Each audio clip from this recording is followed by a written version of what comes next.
Hello students, we are going to present you another lesson. It's under grade 12. What do you have under unit number 2? It's the structure and bonding. Students, what we are doing here is we are going to find it out. What do we have there in that unit, in that structure and bonding unit? Students, let me show you what do we have under this unit as the competency.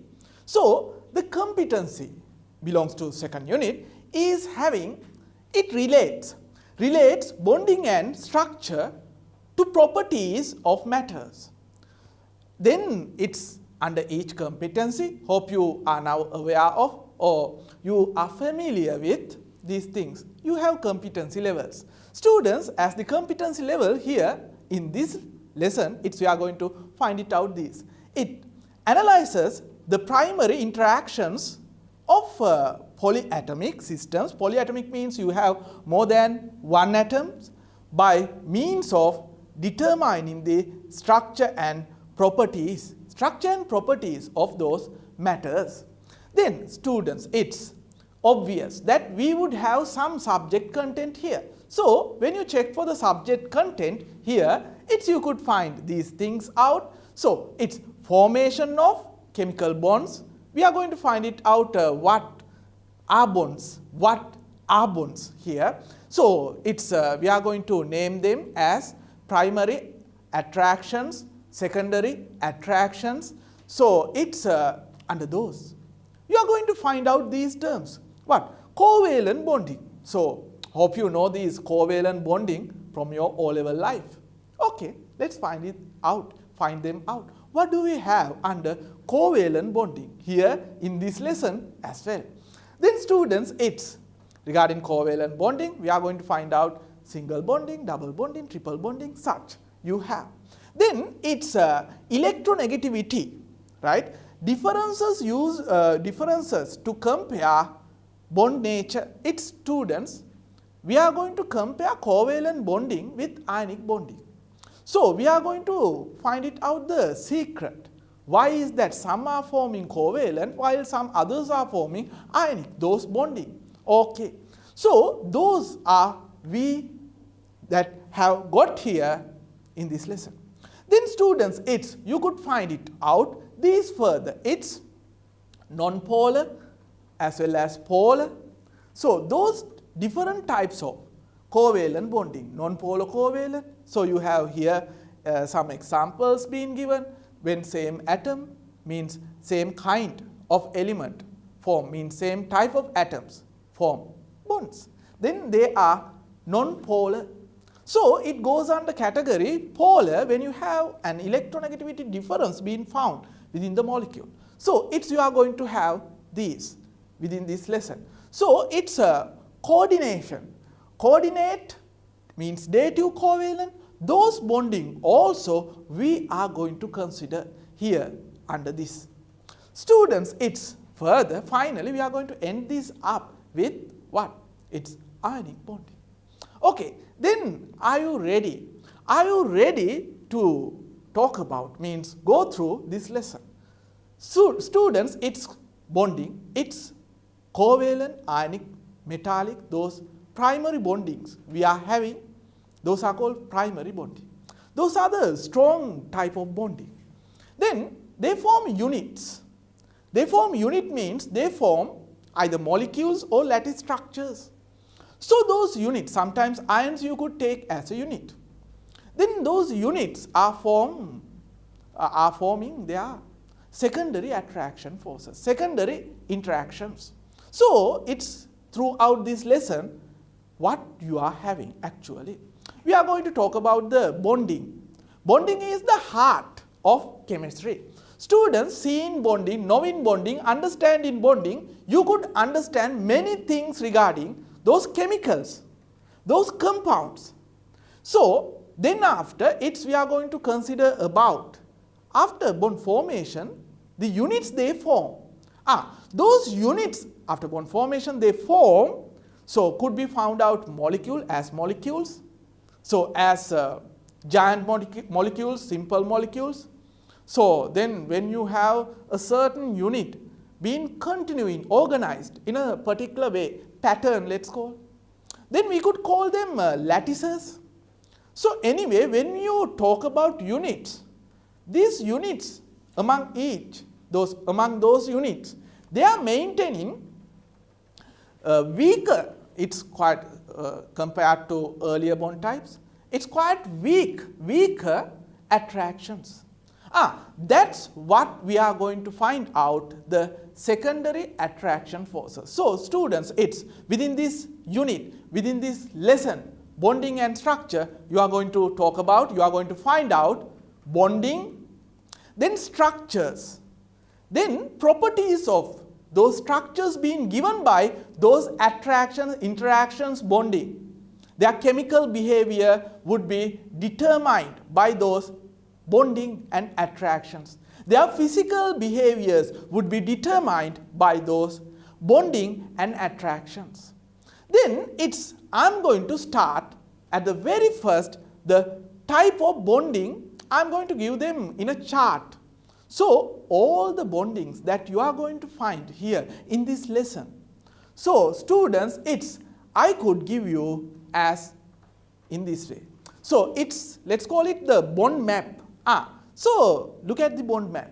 Bond map is giving you that what are the main two types of bonding that you are going to have, you are going to find here. One is called primary type. The other one is after primary. What after primary you find? It's the secondary. Students, it's secondary type of bonding.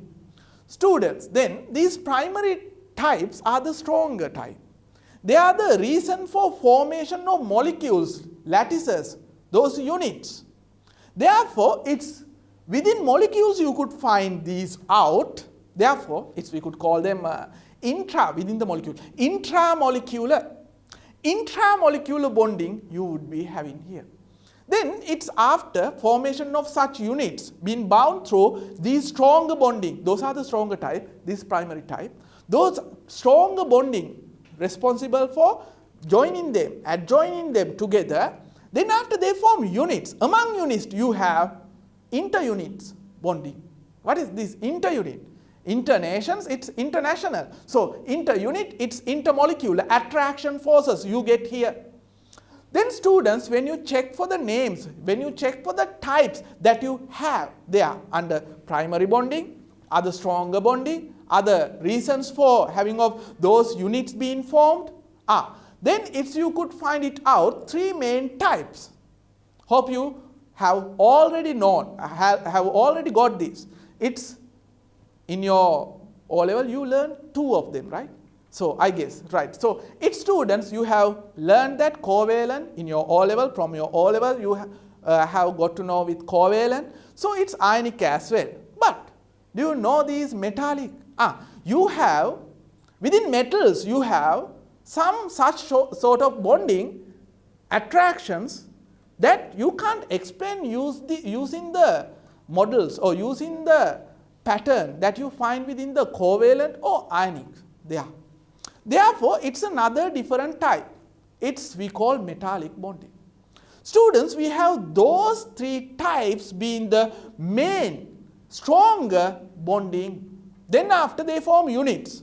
Amongst units, you could find it out. Attractions.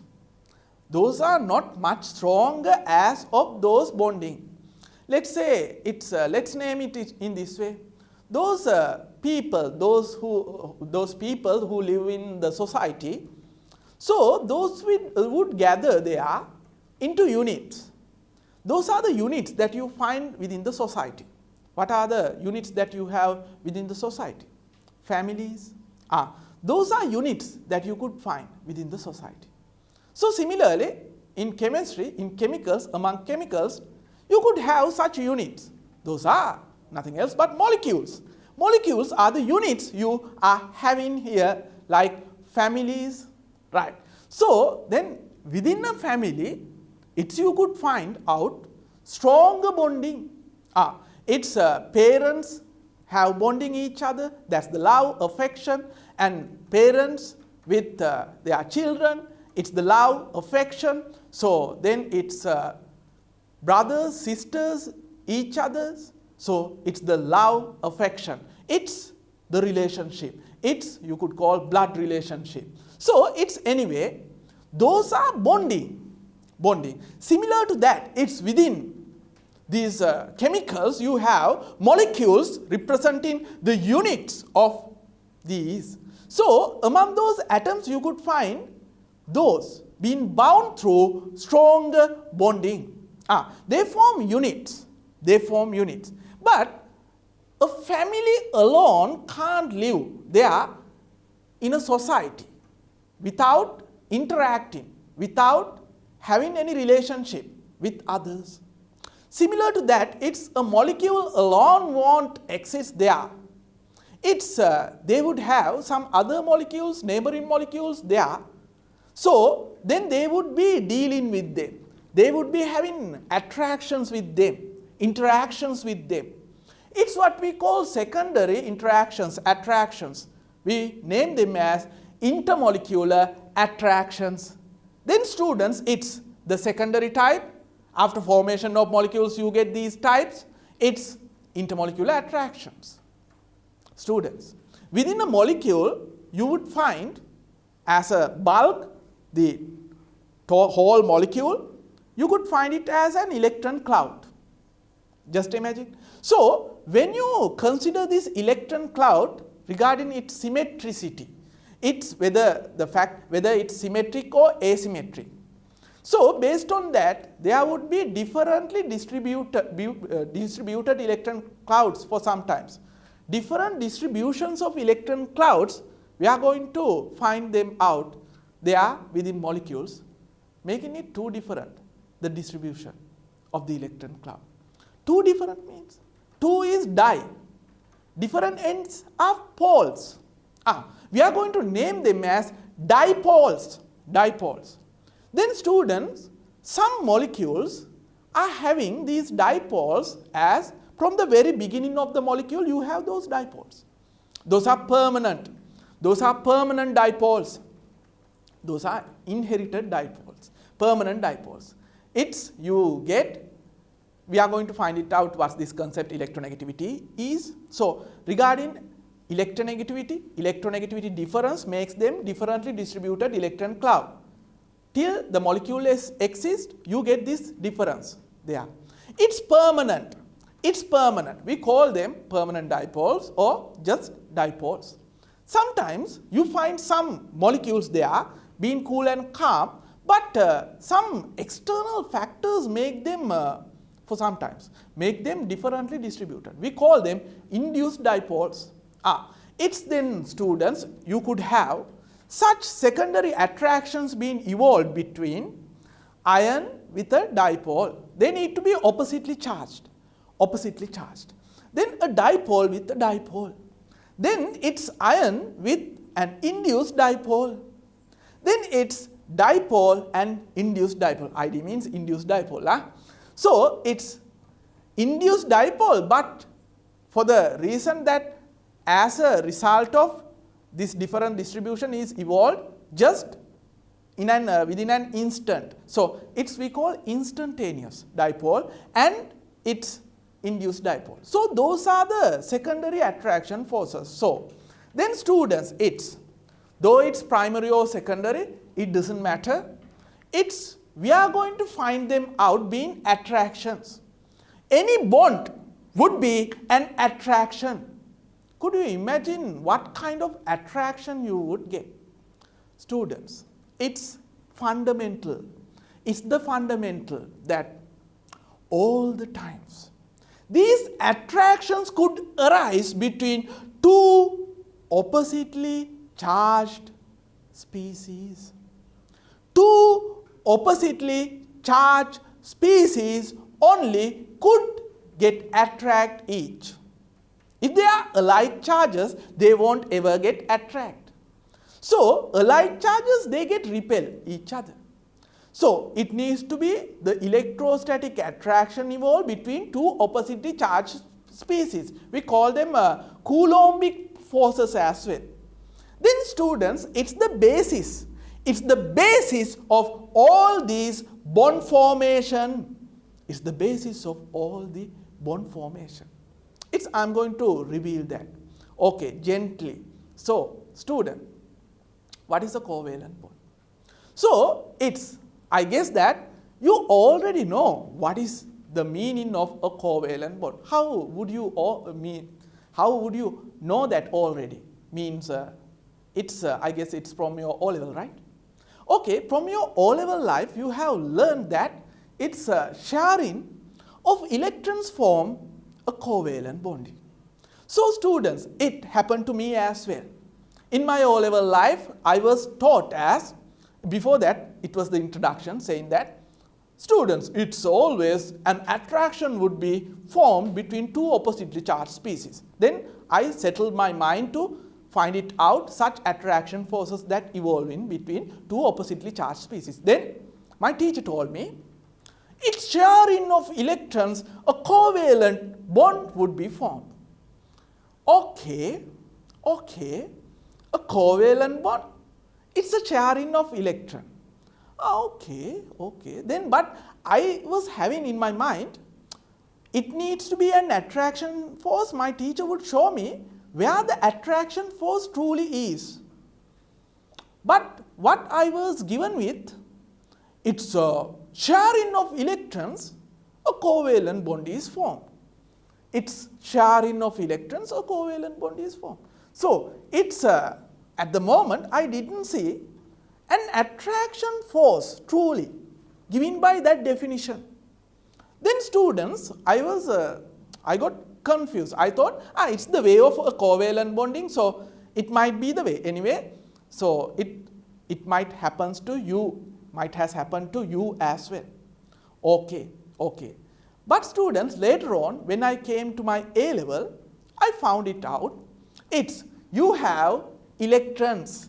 Electrons being there within atoms, it's in shells. After all, it's in the quantum theory it explained, it's within subshells you have electrons. It's inside subshells you have atomic orbitals carrying these electrons, spinning in two opposite directions. So students, when they are about to share electrons, where would they be having? They means atoms. Where atoms would be having their electrons? Atoms are having electrons within shells, within subshells, within atomic orbitals. Where else? So, its students, you could find electrons being spinning in two opposite directions. It's maximally 2 electrons are allowed within an atomic orbital in a subshell, in a shell there. If they are about to share those electrons, then students, they must overlap. They must overlap, forming overlapped orbital. One atomic orbital from one atom needs to overlap with another atomic orbital from another atom. So they would be overlapping in such a way.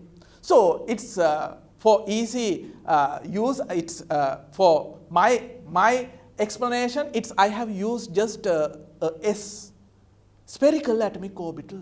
So it could be other different atomic orbitals, differently shaped atomic orbitals as well.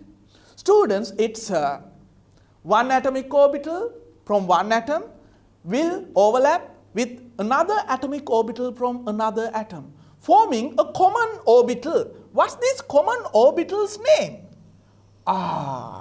The common orbital is to be named as the molecular orbital. So, let's go back. Sharing of electron is a covalent bond. A covalent bond is formed sharing electrons between two atoms. Then, where they share? Where those atoms, they share electrons. When you check for that, you could find they share electrons after overlapping of those atomic orbitals. They share electrons there within the molecular orbital. This is the shared electron cloud. It's within the molecular orbital you find. Then students, what I did not understand at that time in my O-level was where the attraction is. So, this shared electron cloud, this shared electron cloud would attract this nucleus towards the, means nucleus is carrying positive charges, protons there within an atom. So it's positively charged. So these shared electrons are negatively charged. They attract this nucleus and the other nucleus. They attract and hold those two atoms nuclei together is a covalent bonding. That electrostatic attraction force made those atoms held together, called a covalent bonding. That's what a covalent bonding. Later on, I realized that the reason why my teacher didn't give that at the moment. So we were infants, we were children, so our minds were not settled, or were not that settled to see such a thing at that time period. So I still honor my teacher. They are in my O-level life. Students, it's then a covalent bonding is now, it's still the sharing of electron, a covalent bond, that you could find a covalent bond being formed after sharing of electrons between two atoms there, right? But further, it's those two atoms would share electrons there in their molecular orbital after overlapping, forming a molecular orbital. So this common electron cloud that you have held there within that molecular orbital would attract those two nuclei through electrostatic attraction forces. Those electrostatic attraction forces inserted by this common electron cloud towards each nuclei called a covalent bonding. Hope it's clear now.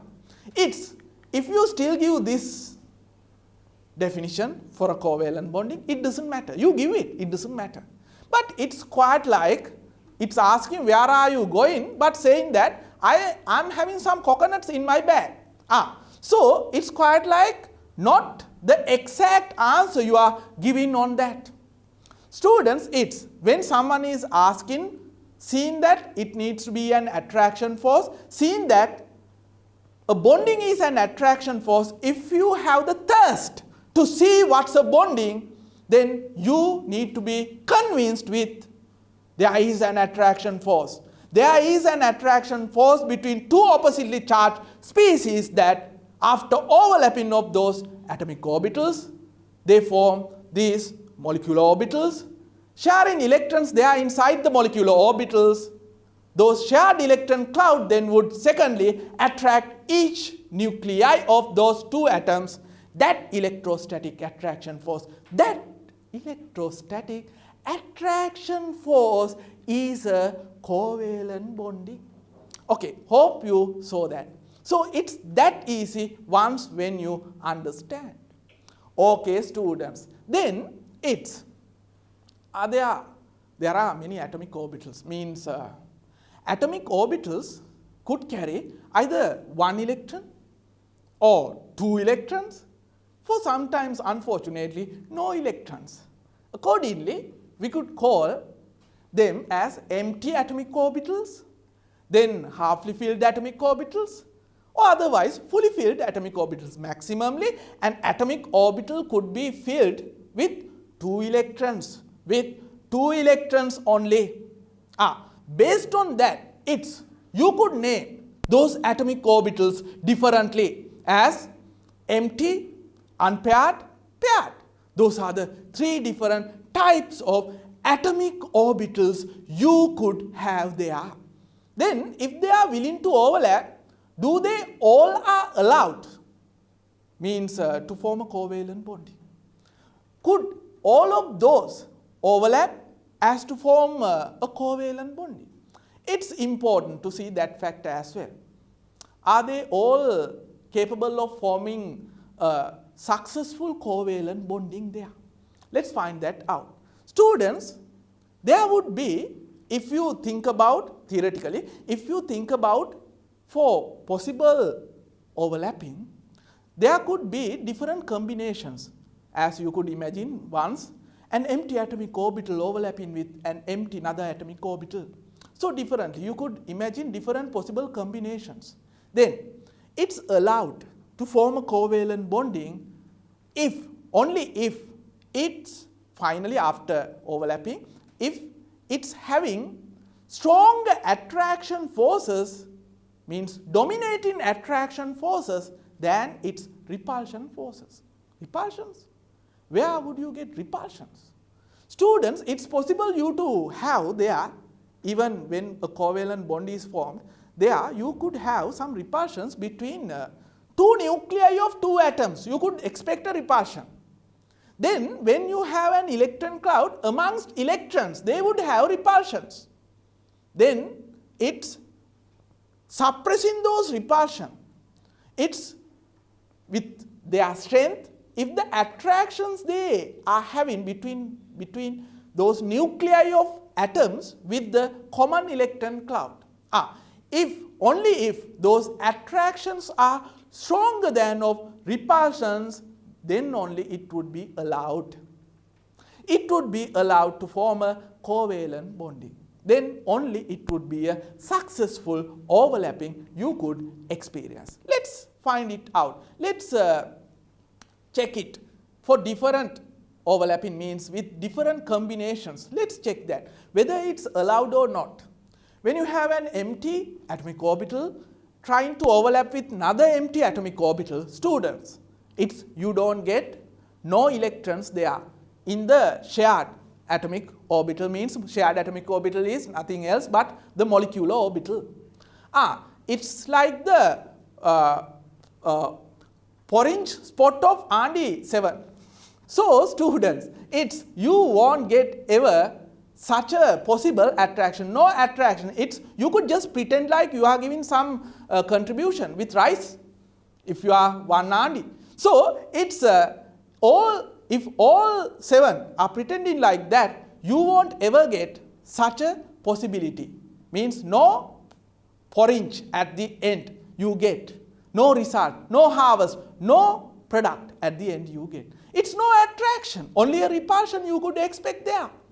Then students, therefore you could expect just the repulsion evolved between two nuclei only.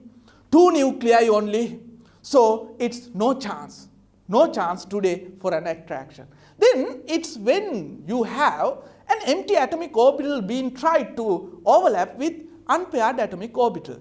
There you could expect an overlapping, but within the shared atomic orbital, let's call it molecular orbital, only one electron would be held. That one electron would hardly attract those two nuclei together, but this repulsion evolved between two nuclei would be stronger than of the attraction force there at the time.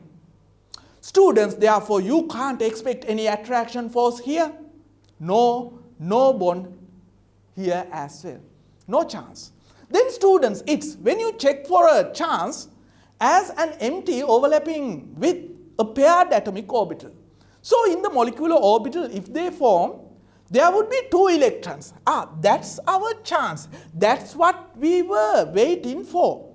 When there were two electrons being there within the molecular orbital, so those two electrons could attract this nucleus and the other nucleus as well. Those two nuclei would be attracted by the common electron cloud towards its direction. Then there is a chance for you to have a successful overlapping here. So students, you could find it out, it's been possible. An empty atomic orbital could overlap with a paired atomic orbital to form a covalent bonding. It's possible. Then when an unpaired atomic orbital is overlapping with another unpaired atomic orbital, then also students, it's possible you to have a molecular orbital carrying two electrons there. So maximum number of any orbitals, including molecular orbital, the number of electrons is 2 that you could have maximally. So then these two electrons would attract those two nuclei there. So then it's overcoming those repulsions evolved between two nuclei as well as between two electrons there. This attraction dominates, giving a chance for a covalent bonding. So there you could expect a successful overlapping. Then students, What about an unpaired with a paired? So if there is an overlapping to be taken place, there are 3 electrons to be kept. Could you have 3 electrons? They are within the same orbital. No, never. They would kill each other. What? These electrons, they repel each other. So therefore, there is no chance for such. We could find it out using our instinct. This, students, if you finally get 2 electrons, being held there in your molecular orbital, then it's possible. It's a successful overlapping.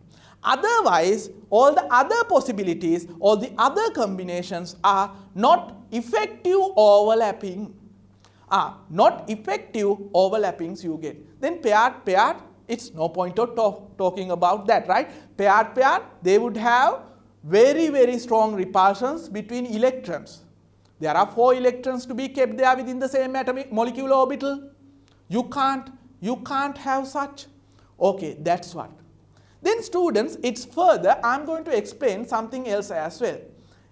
You could find it out here, both electrons to form a covalent bonding or to be shared has been given by one atom alone, and other one has contributed with an empty atomic orbital only. So anyway, there is a covalent bond being formed, but look at this. It's both atoms have participated with one electron. You could find here out, you here also get a covalent bonding. So it's those felons, let's call the whole world, they call this normal, while they call this abnormal. What's the point? They find it better if both atoms are bringing one electron in each atomic orbital. They find it normal in sharing. So in this sharing, they find it quite abnormal sharing. Find it as a quite abnormal sharing. Then on that, they call it, it's a covalent bond, but one has given both electrons. That one is the donor. While other one has just come with empty hand. See, that one is the acceptor.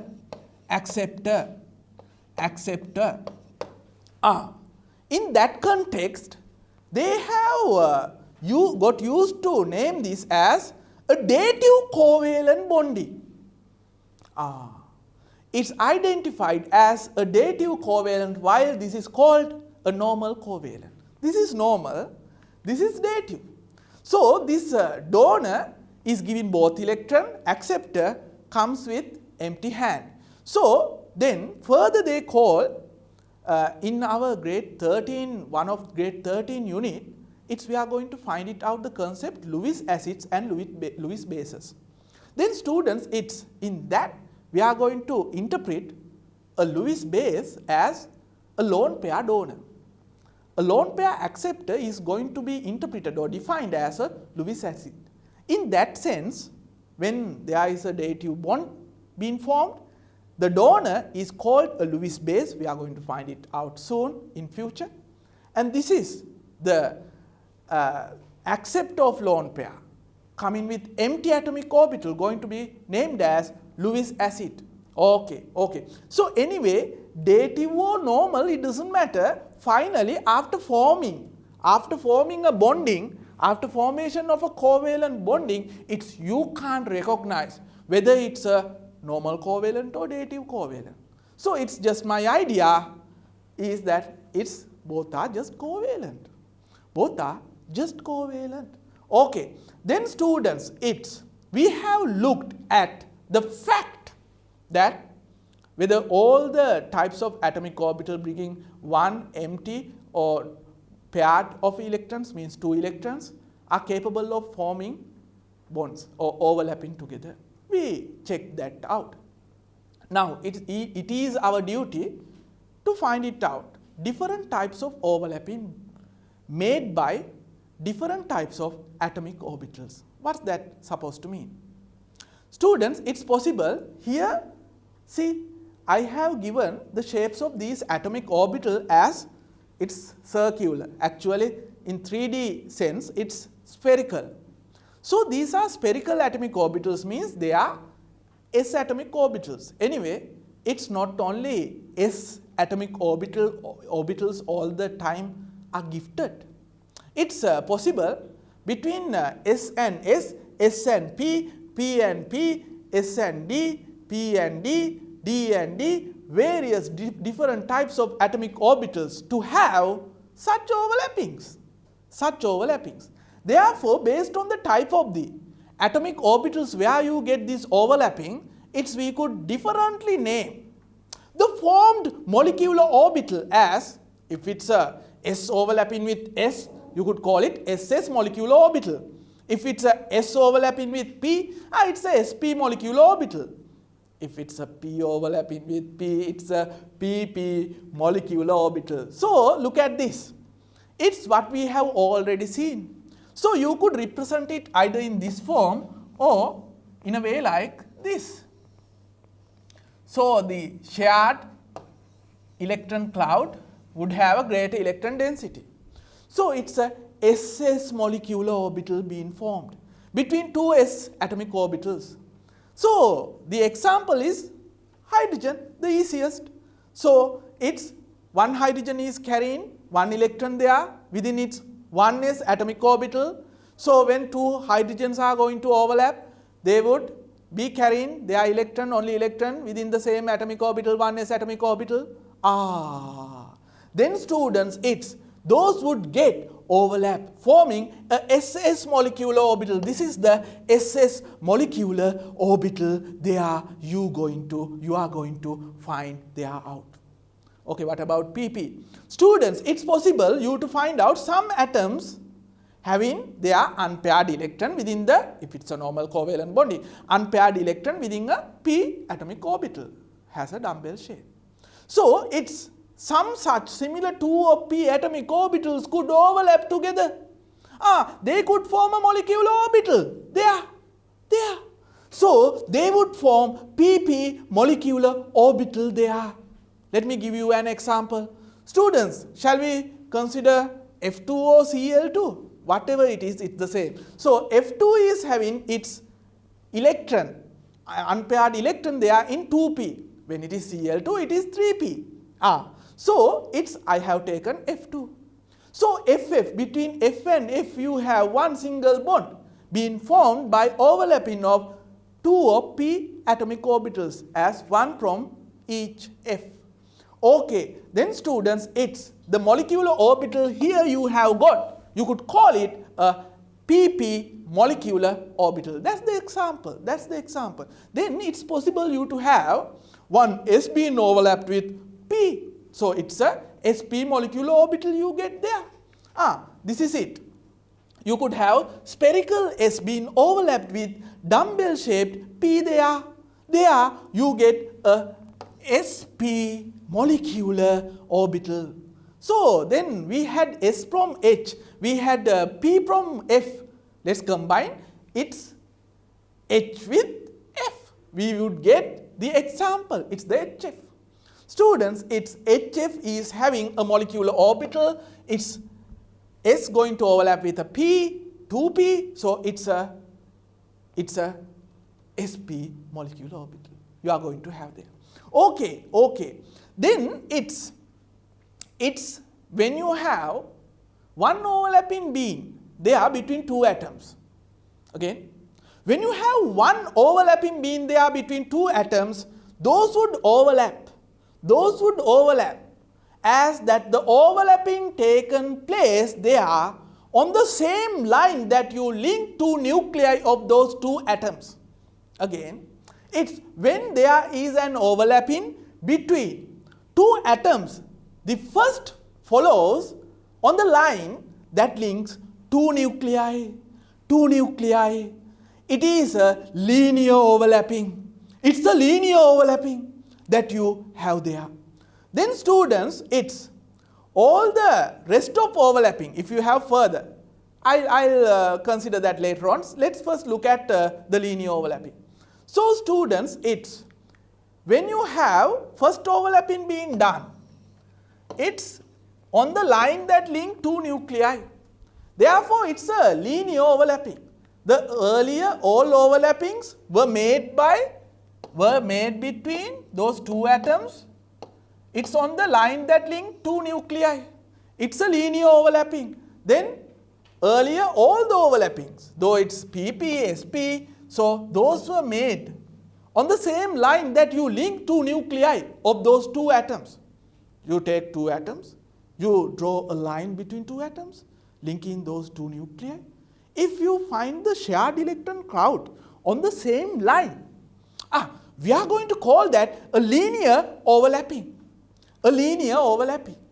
So otherwise, it's possible if you have further overlapping to be made, they can't now do their next overlapping on the same line, because between two nuclei, linking two nuclei, you could draw one line only. You can't draw many lines between two nuclei. You can't draw lines. So they need to take place, or they need to overlap their orbital. If you have further overlapping between two atoms, they need to do that away, at a side. That's what all the rest of the overlapping are taken place lateral. Lateral means at a side to that line that you link two nuclei. We call them lateral overlappings. You have two different types of overlapping, therefore. One is the linear overlapping. Anyway, the very first overlapping ever made would be on the same line that link two nuclei. So it's a linear overlapping. If you have further overlapping taken place, made, those all would belong to the lateral type. Lateral, at a side they overlap. So it's lateral overlapping. Okay, let's develop that. Students, you could expect the first overlapping made on the line that link two nuclei. It's a linear overlapping. Then if you have the second overlapping being made, students, if it is p orbitals, so those are perpendicular to each other. So the first overlapping would made linearly. So this is the linear overlapping. Made. So if you have further electrons willing to overlap there, so those would further bend and overlap.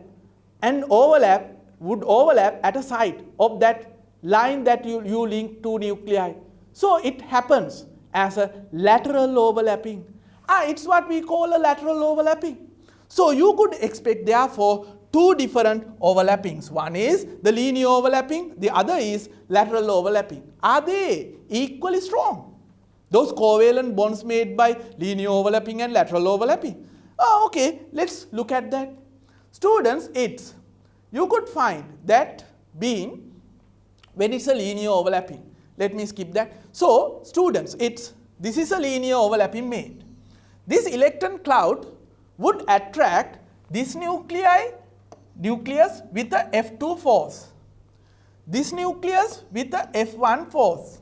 It could be same force or different, it doesn't matter. So anyway, those two nuclei are attracted towards the same electron cloud straightly on the same line. Therefore, the bond is a strong one. Unknowingly, these two nuclei get attracted towards each. Nuclei to nuclei, nucleus to nucleus, they hate each other. They don't like each other. They are alike charges. Alike charges, they need to get repelled. But here, you don't get that.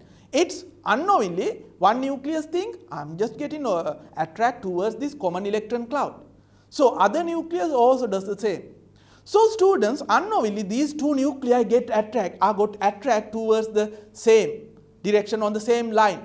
Therefore, it results a strong bonding. This covalent bonding you get is a strong covalent bonding. So we call it a sigma bonding.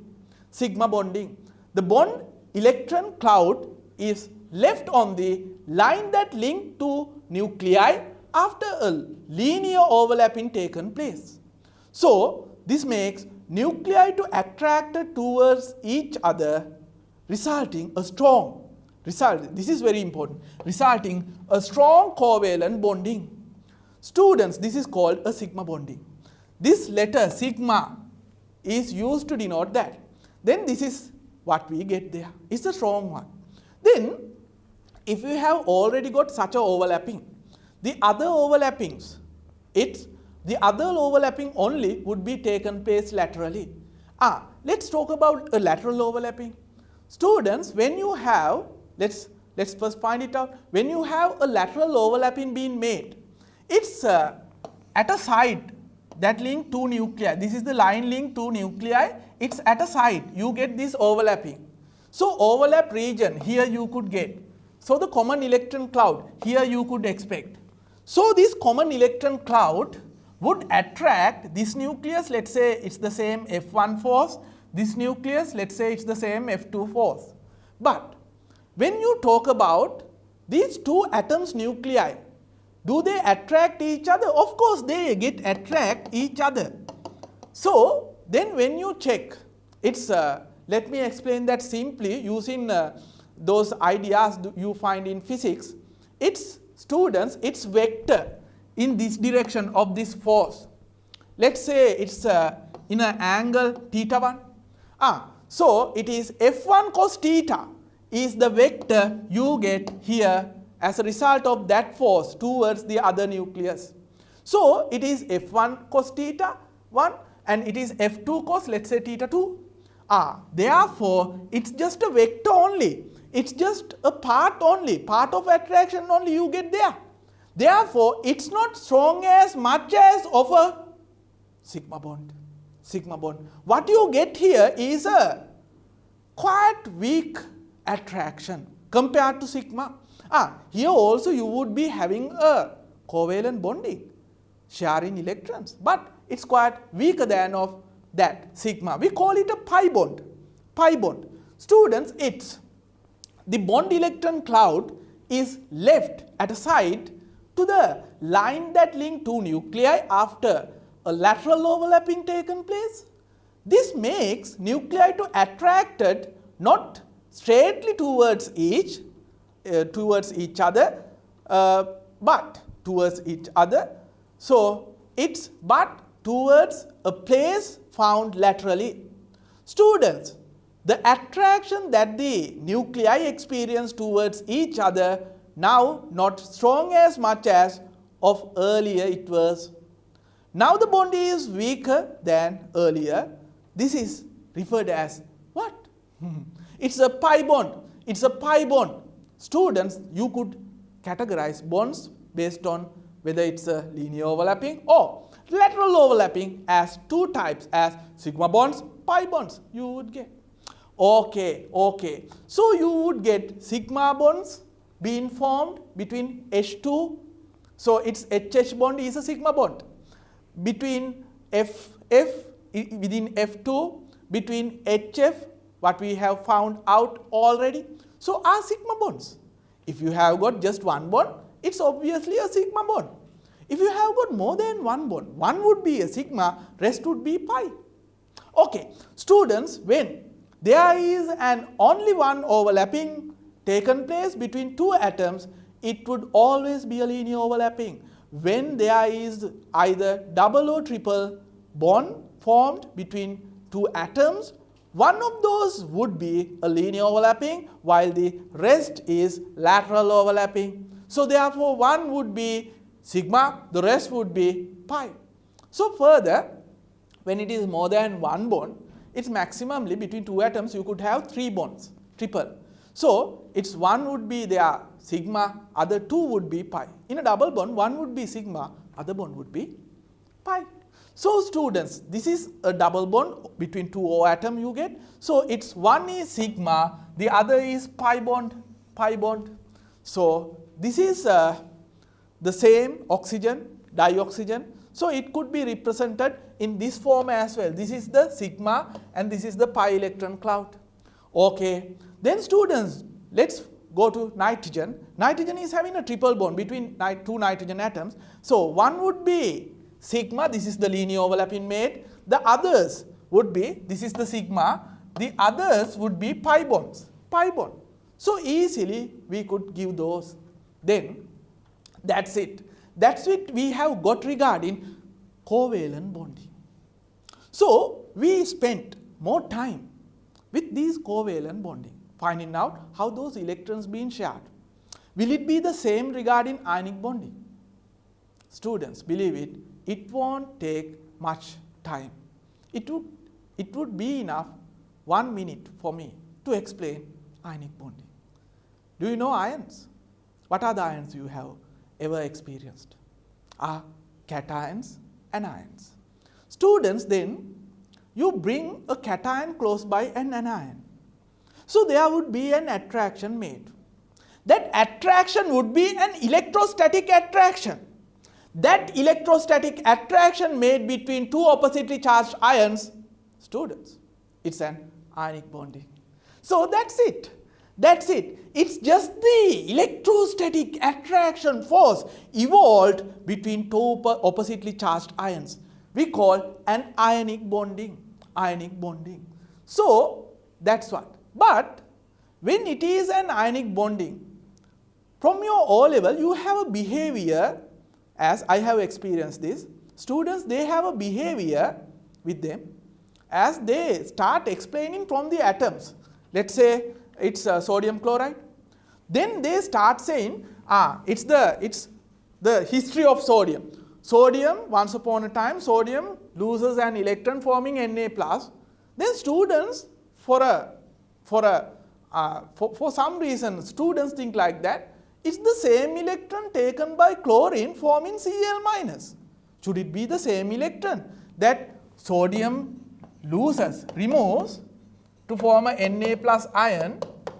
It would be losing one electron. Is that the same electron must be taken by chlorine to become Cl-? It's a myth. Students, it shouldn't be like that. Sodium could lose an electron anywhere to form a Na+. Chlorine could take an electron from anywhere to form a Cl-. When you bring those Na+ close by the Cl-, they would get attracted. That's an electrostatic attraction force. That attraction force is referred as an ionic bonding. That's what? An ionic bonding. Okay, it's a good habit. If you start explaining how those ions are formed and then what is an ionic bonding. But it's, to me, I think this is a quite extra information that you provide. Normally you have got used with as to provide regarding an ionic bonding. It's what I think is just because of it's not much information required to explain an ionic bonding. So seeing that, you start explaining it with extra informations. Okay, anyway, then students, it's why is that the reason? Sometimes you might have seen this. All the bonding formed between two atoms always are covalent, while others are always ionic. Then NaCl, Na would ask you, why is that always me with Cl forming an ionic bonding? Why can't I form a covalent bonding? Then Cl2, two chlorine atoms, they do not form an ionic bonding. They form a covalent bonding. They could ask, why is that? It's always us forming covalent. Don't we have a chance to form an ionic bonding? Students, this thing we could explain using the concept electronegativity. Hope you already have seen this, met with the concept electronegativity. What's the electronegativity? Students, it's electronegativity is the ability to draw electron from a bonding towards its nucleus is what we call electronegativity. So assigning those values, let's say use chlorine, carbon tetrachloride, HCl, hydrogen chloride and sodium chloride. All are having chlorine in common between those atoms, within those molecules. So students, I have given their electronegativities.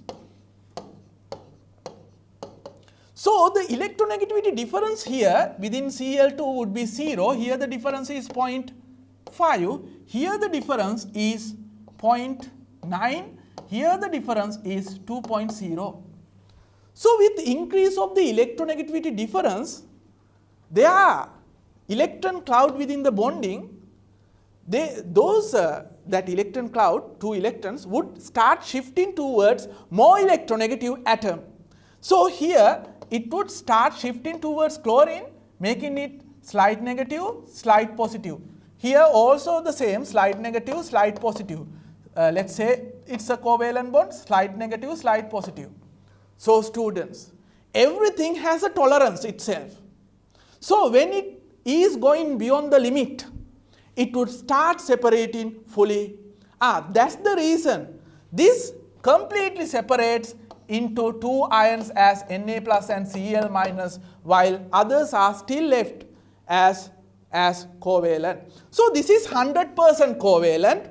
These we could call polar covalent, and they never get a chance to be covalent. They are ionic. That's the way we could explain why and how some are gifted to form covalent bonding, while some others are not having that chance. It's the electronegativity and electronegativity difference. Okay students, that's it we have got within this lesson. Hope you could understand. So you need to understand these and apply in all those chemistry concepts, then you would easily be able to understand the rest as well. Students, we are going to round up here. Okay, goodbye.